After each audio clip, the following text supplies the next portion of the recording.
हम लोग दारू पी रहे हैं, ऐसो आराम से जिंदगी बिता रहे हो, क्या चाहिए हमको?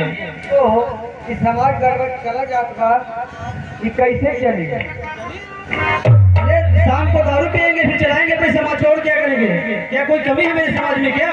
तो सुना हमारे की बात करी, सुनाइए। हमारे सुना। अरे सुना प्यार